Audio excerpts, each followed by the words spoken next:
38 संविधान के कुछ महत्वपूर्ण अनुच्छेद। अनुच्छेद 1 यह घोषणा करता है कि भारत राज्यों का संघ है। अनुच्छेद 2 नए राज्य के प्रवेश या स्थापना का प्रावधान। अनुच्छेद 3 संसद विधि द्वारा नए राज्य बना सकती है तथा पहले से अवस्थित राज्यों के क्षेत्रों, सीमाओं एवं नामों में परिवर्तन कर सकती है। अनुच्छेद 5 संविधान के प्रारंभ होने के समय भारत में रहने वाले वे सभी व्यक्ति यहाँ के नागरिक होंगे जिनका जन्म भारत में हुआ हो, जिनके पिता या माता भारत के नागरिक हों या संविधान के प्रारंभ में समय से भारत में रह रहे हों। अनुच्छेद 53 संघ की कार्यपालिका संबंधी शक्ति राष्ट्रपति में निहित रहेगी। अनुच्छेद 64 उपराष्ट्रपति राज्यसभा का पदेन अध्यक्ष होगा। अनुच्छेद 74 एक मंत्रिपरिषद होगी जिसके शीर्ष पर प्रधानमंत्री रहेगा, जिसकी सहायता एवं सुझाव के आधार पर राष्ट्रपति अपने कार्य संपन्न करेगा। राष्ट्रपति मंत्रिपरिषद के लिए किसी सलाह के पुनर्विचार को आवश्यक समझ सकता है। यह पुनर्विचार के पश्चात दी गई सलाह के अनुसार यह कार्य करेगा। इससे संबंधित किसी विवाद की परीक्षा किसी न्यायालय में नहीं की जाएगी। अनुच्छेद 76 राष्ट्रपति द्वारा मान्य महान्यायवादी की नियुक्ति की जाएगी। अनुच्छेद 78 प्रधानमंत्री का यह कर्तव्य होगा कि वह देश के प्रशासनिक एवं विधायी मामलों तथा मंत्रिपरिषद के निर्णयों के संबंध में राष्ट्रपति को सूचना दे यदि राष्ट्रपति इस प्रकार की सूचना प्राप्त करना आवश्यक समझे। अनुच्छेद 86 इसके अंतर्गत राष्ट्रपति द्वारा संसद को संबोधित करने तथा संदेश भेजने के अधिकार का उल्लेख है। अनुच्छेद 89 राज्यसभा के सभापति एवं उपसभापति। अनुच्छेद 108 यदि किसी विधेयक के संबंध में दोनों सदनों में गतिरोध उत्पन्न हो गया हो तो संयुक्त अधिवेशन का प्रावधान है। अनुच्छेद 110 धन विधेयक को इसमें परिभाषित किया गया है। अनुच्छेद 111 संसद के दोनों सदनों द्वारा पारित विधेयक राष्ट्रपति के पास जाता है। राष्ट्रपति इस विधेयक को सम्मति प्रदान कर सकता है या अस्वीकृत कर सकता है। ये संदेश के साथ या बिना संदेश के संसद को उस पर पुनर्विचार के लिए भेज सकता है, पर यदि दोबारा विधेयक को संसद द्वारा राष्ट्रपति के पास भेजा जाता है तो वह इसे अस्वीकृत नहीं करेगा। अनुच्छेद 112 प्रत्येक वित्तीय वर्ष हेतु राष्ट्रपति द्वारा संसद के समक्ष बजट पेश किया जाएगा। अनुच्छेद 123 संसद के अवकाश सत्र नहीं चलने की स्थिति में राष्ट्रपति को अध्यादेश जारी करने का अधिकार। अनुच्छेद 124 इसके अंतर्गत सर्वोच्च न्यायालय के गठन का वर्णन। अनुच्छेद 129 सर्वोच्च न्यायालय एक अभिलेख न्यायालय है। अनुच्छेद 148 नियंत्रक एवं महालेखा परीक्षक की नियुक्ति राष्ट्रपति द्वारा की जाएगी। अनुच्छेद 163 राज्यपाल के कार्यों में सहायता एवं सुझाव देने के लिए राज्यों में एक मंत्रिपरिषद एवं इसके शीर्ष पर मुख्यमंत्री होगा, पर राज्यपाल के स्वविवेक संबंधी कार्यों में वह परिषद के सुझाव लेने के लिए बाध्य नहीं होगा। अनुच्छेद 169 राज्यों में विधान परिषदों की रचना या उनकी इसकी स्वीकृति से संभव है। अनुच्छेद 200 राज्यों की विधायिका द्वारा पारित विधेयक राज्यपाल के समक्ष प्रस्तुत किया जाएगा। वह इस पर अपनी सम्मति दे सकता है या इसे अस्वीकृत कर सकता है। वह इस विधेयक को संदेश के साथ या बिना संदेश के पुनर्विचार हेतु विधायिका को वापस भेज सकता है, पर पुनर्विचार के बाद दोबारा विधेयक आ जाने पर वह इसे अस्वीकृत नहीं कर सकता। इसके अतिरिक्त वह विधेयक को राष्ट्रपति के पास विचार के लिए भी भेज सकता है। अनुच्छेद 213 राज्य विधायिका के सत्र में नहीं रहने पर राज्यपाल अध्यादेश जारी कर सकता है। अनुच्छेद 214 सभी राज्यों के लिए उच्च न्यायालय की व्यवस्था होगी। अनुच्छेद 226 मूल अधिकारों के परिवर्तन के लिए उच्च न्यायालय को लेख जारी करने की शक्तियाँ। अनुच्छेद 233 जिला न्यायाधीशों की नियुक्ति राज्यपाल द्वारा उच्च न्यायालय के परामर्श से की जाएगी। अनुच्छेद 235 उच्च न्यायालय का नियंत्रण अधीनस्थ न्यायालयों पर रहेगा। अनुच्छेद 239 केंद्र शासित प्रदेशों का प्रशासन राष्ट्रपति द्वारा होगा। वह यदि उचित समझे तो बगल के किसी राज्य के राज्यपाल को इसके प्रशासन का दायित्व सौंप सकता है या एक प्रशासक की नियुक्ति कर सकता है। अनुच्छेद 243 इसमें पंचायत एवं नगरपालिका के गठन, संरचना, आरक्षण, शक्तियाँ, प्राधिकार एवं उत्तरदायित्व से संबंधित प्रावधान दिया गया है। अनुच्छेद 245 संसद संपूर्ण देश या इसके किसी हिस्से के लिए राज्य विधानपालिका अपने राज्य या इसके किसी हिस्से के लिए कानून बना सकती है। अनुच्छेद 248 विधि निर्माण संबंधी अवशिष्ट शक्तियां संसद में निहित हैं। अनुच्छेद 249 राज्यसभा विशेष बहुमत द्वारा राज्य सूची के किसी विषय पर लोकसभा को 1 वर्ष के लिए कानून बनाने के लिए अधिकृत कर सकती है यदि वह इसे राष्ट्रहित में आवश्यक समझे। अनुच्छेद 262 अंतर्राज्यीय नदियों या नदी घाटियों के जल के वितरण एवं नियंत्रण से संबंधित विवादों के लिए संसद विधि द्वारा निर्णय कर सकती है। अनुच्छेद 263 केंद्र राज्य संबंधों में विवादों का समाधान करने पर परस्पर सहयोग के क्षेत्रों के विकास के उद्देश्य से राष्ट्रपति एक अंतर्राज्यीय परिषद की स्थापना कर सकता है। अनुच्छेद 266 भारत की संचित निधि जिसमें सरकार की सभी मौद्रिक आवृत्तियाँ एकत्र रहेंगी, विधि सम्मत प्रक्रिया के बिना इससे कोई भी राशि नहीं निकाली जा सकती है। अनुच्छेद 267 संसद विधि द्वारा एक आकस्मिक निधि स्थापित कर सकती है जिसमें अकस्मात उत्पन्न परिस्थितियों के लिए राशि एकत्र की जाएगी। अनुच्छेद 275 केंद्र द्वारा राज्यों को सहायक अनुदान दिए जाने का प्रावधान। अनुच्छेद 280 राष्ट्रपति पर 5वें वर्ष एक वित्त आयोग की स्थापना करेगा। जिसमें अध्यक्ष के अतिरिक्त 4 अन्य सदस्य होंगे तथा जो राष्ट्रपति के पास केंद्र एवं राज्यों के बीच करों के वितरण के संबंध में अनुशंसा करेगा। अनुच्छेद 300 का राज्य किसी भी व्यक्ति को उसकी संपत्ति से वंचित नहीं करेगा। पहले यह प्रावधान मूल अधिकारों के अंतर्गत था, पर संविधान के 44वें संशोधन 1978 द्वारा इसे अनुच्छेद 300 का में एक सामान्य वैधानिक कानूनी अधिकार के रूप में अवस्थित किया गया। अनुच्छेद 312 राज्यसभा विशेष बहुमत द्वारा नई अखिल भारतीय सेवाओं की स्थापना की अनुशंसा कर सकती है। अनुच्छेद 315 संघ एवं राज्यों के लिए एक लोक सेवा आयोग की स्थापना की जाएगी। अनुच्छेद 234 चुनावों के पर्यवेक्षण, निर्देशक एवं नियंत्रण संबंधी समस्त शक्तियाँ चुनाव आयोग में निहित रहेंगी।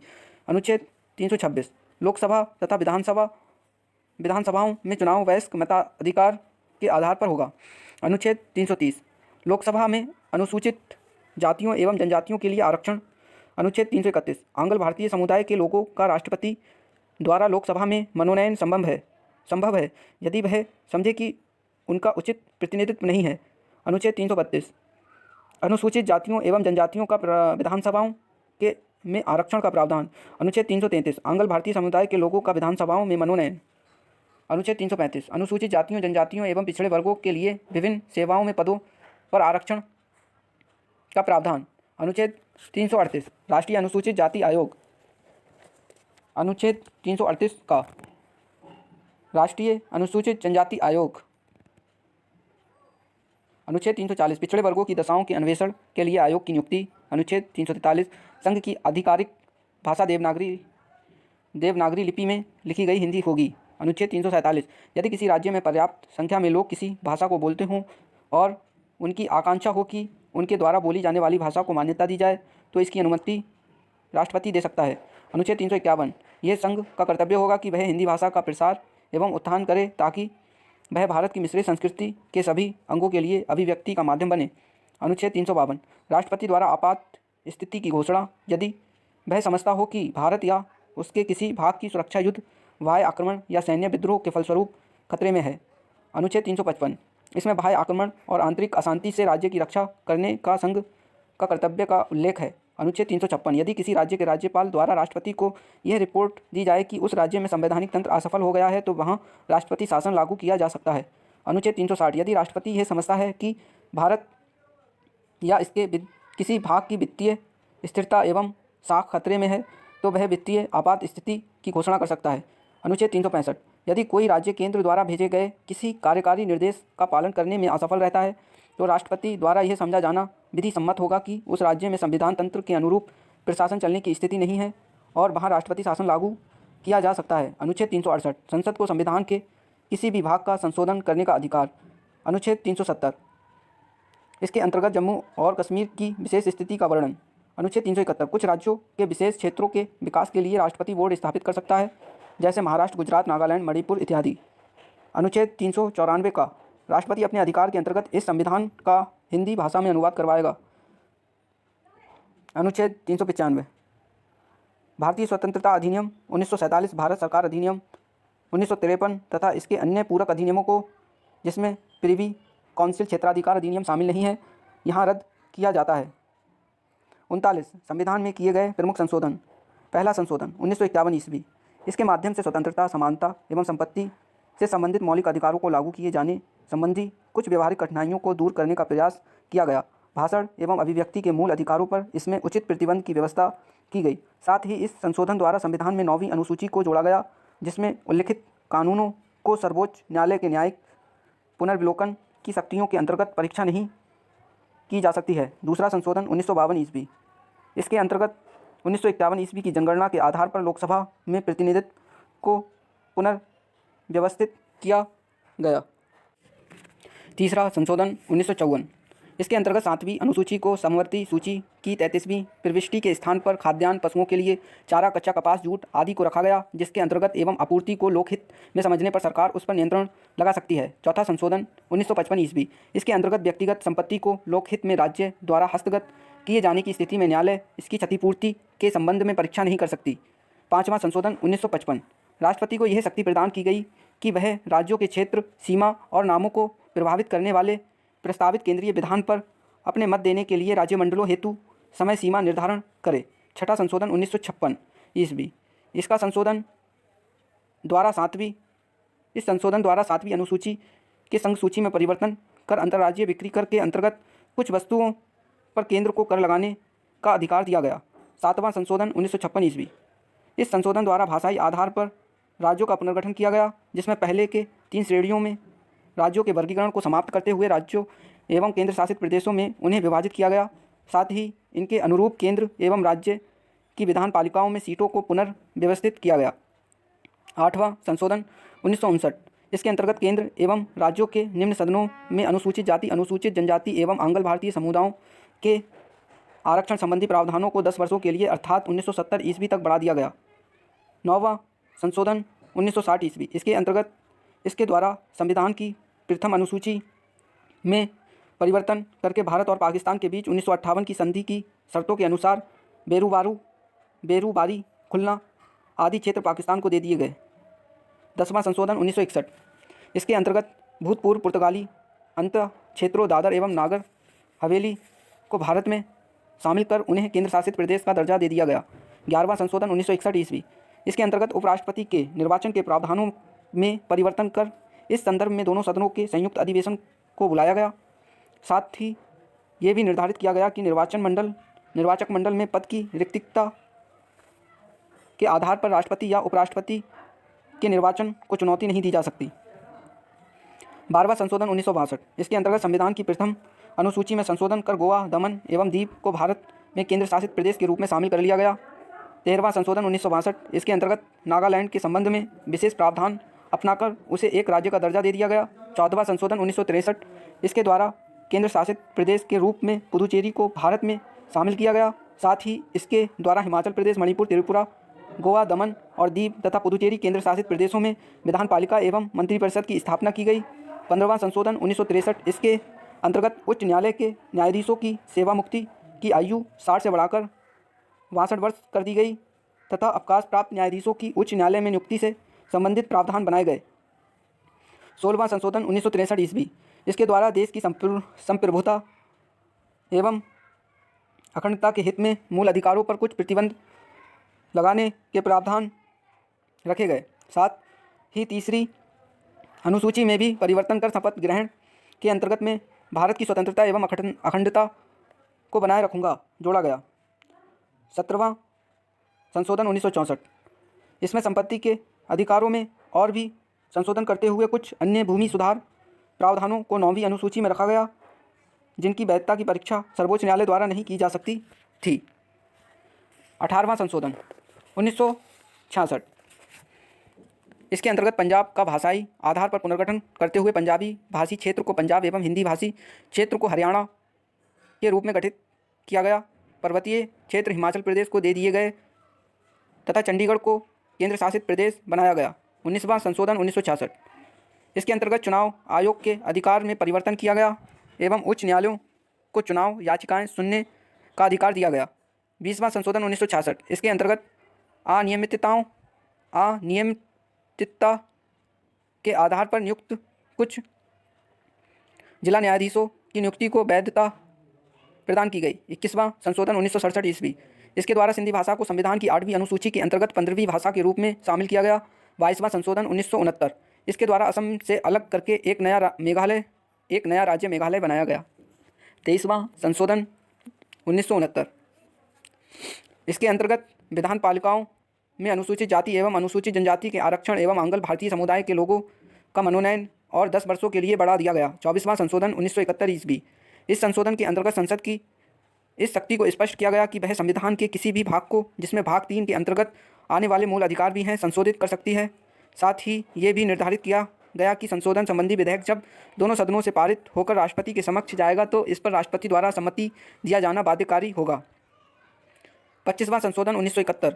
संपत्ति के मूल अधिकार में कटौती अनुच्छेद 39 खा या गा में वर्णित निर्देशक तत्वों को प्रभावी करने के लिए बनाई गई किसी भी विधि को अनुच्छेद 14, 19 और 31 द्वारा अभिनिश्चित अधिकारों के उल्लंघन के आधार पर चुनौती नहीं दी जा सकती। 26वां संशोधन 1971। इसके अंतर्गत भूतपूर्व देशी राज्यों के शासकों की विशेष उपाधियों एवं उनके प्रिवी पर्स को समाप्त कर दिया गया। 27वां संशोधन 1971 ईस्वी। इसके अंतर्गत मिजोरम एवं अरुणाचल प्रदेश को केंद्र शासित प्रदेशों के रूप में स्थापित किया गया। 29वां संशोधन 1972 ईस्वी। इसके अंतर्गत केरल भू सुधार संशोधन अधिनियम 1969 तथा केरल भू सुधार संशोधन अधिनियम 1971 को संविधान की 9वीं अनुसूची में रख दिया गया, जिससे इसकी संवैधानिक वैधता को न्यायालय में चुनौती न दी जा सके। 31वां संशोधन 1973, इसके द्वारा लोकसभा के सदस्यों की संख्या 525 से 545 कर दी गई तथा केंद्र शासित प्रदेशों का प्रतिनिधित्व 25 से घटाकर 20 कर दिया गया।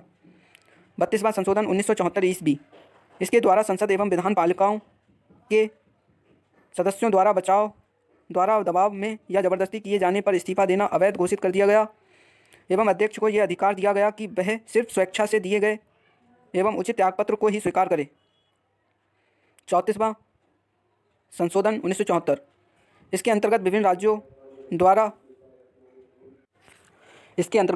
द्वारा पारित 20 भू सुधार अधिनियमों को 9वीं अनुसूची में प्रवेश देते हुए उन्हें न्यायालय द्वारा संवैधानिक वैधता के परीक्षण से मुक्त किया गया।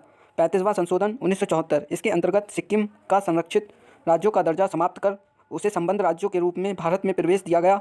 36वां संशोधन 1975 ईस्वी, इसके अंतर्गत सिक्किम को भारत का 22वां राज्य बनाया गया।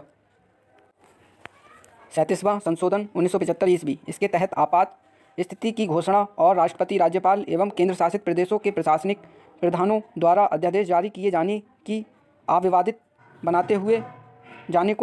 बनाते हुए न्यायिक पुनर्विचार से उन्हें मुक्त रखा गया। 39वां संशोधन 1975 ईस्वी, इसके द्वारा राष्ट्रपति, उपराष्ट्रपति, प्रधानमंत्री एवं लोकसभा अध्यक्ष के निर्वाचन संबंधी विवादों को न्यायिक परीक्षण से मुक्त कर दिया गया।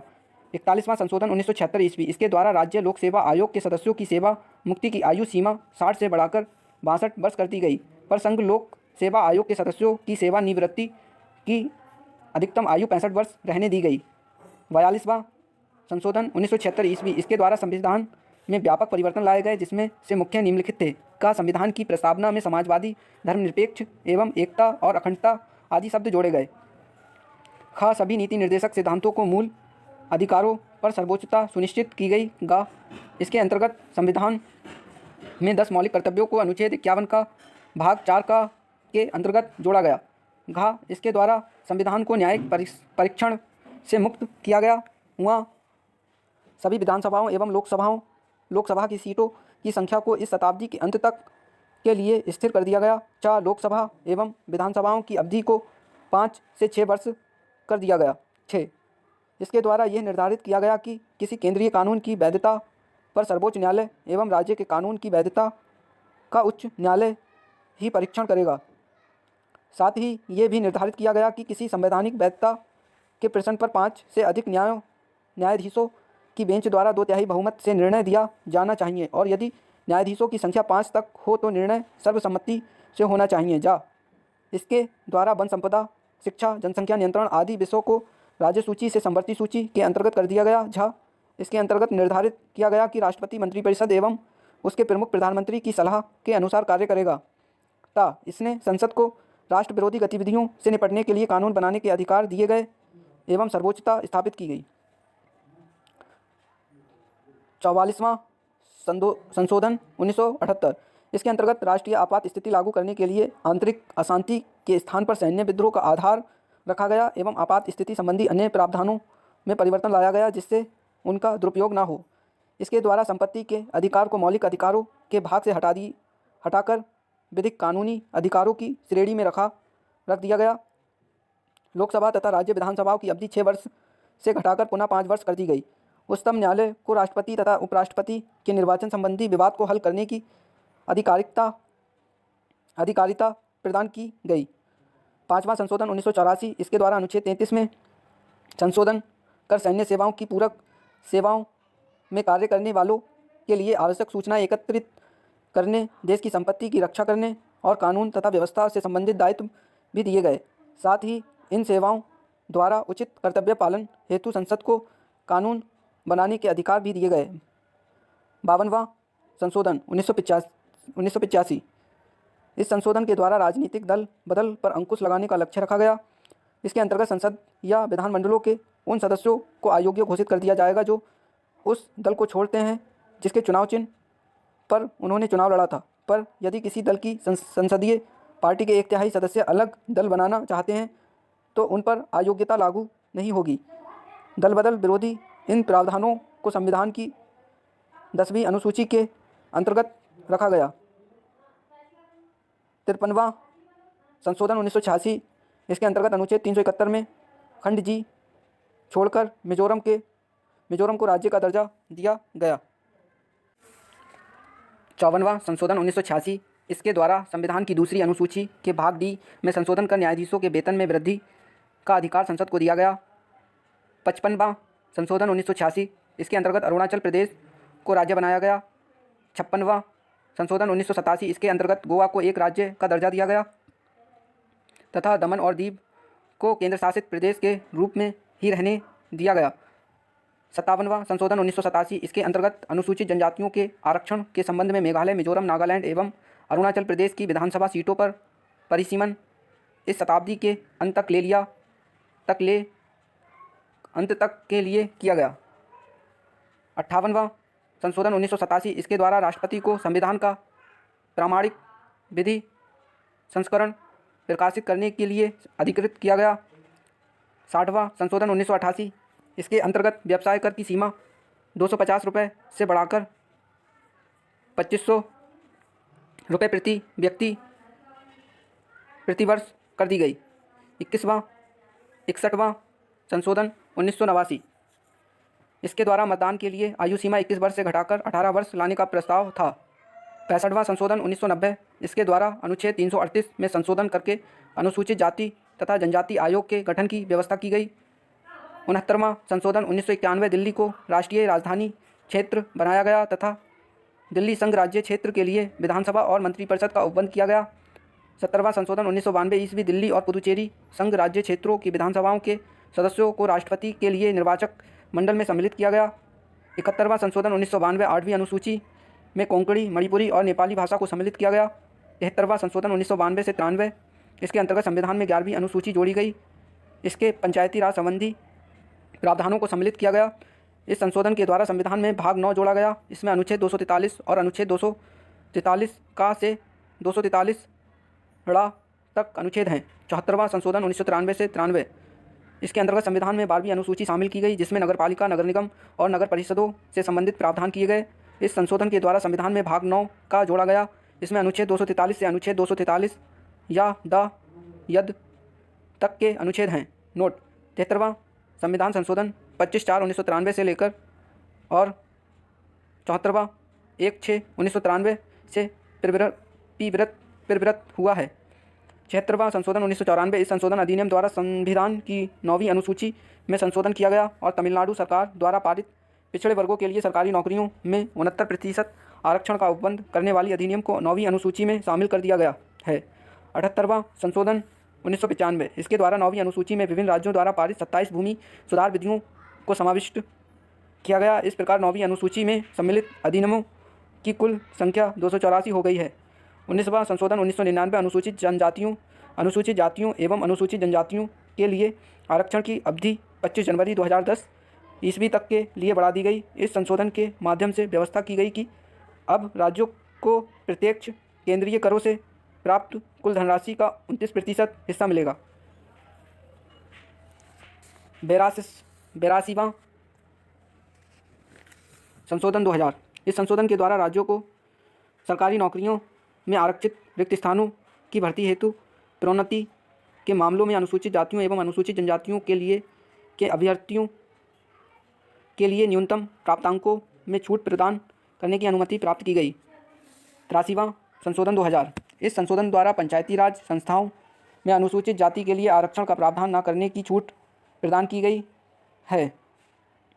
अरुणाचल प्रदेश में कोई भी अनुसूचित जाति न होने के कारण उसे यह छूट प्रदान की गई। 84वां संशोधन 2001, इस संशोधन अधिनियम द्वारा लोकसभा तथा विधानसभाओं की सीटों की संख्या वर्ष 2026 ईस्वी तक कोई परिवर्तन न करने का प्रावधान किया गया।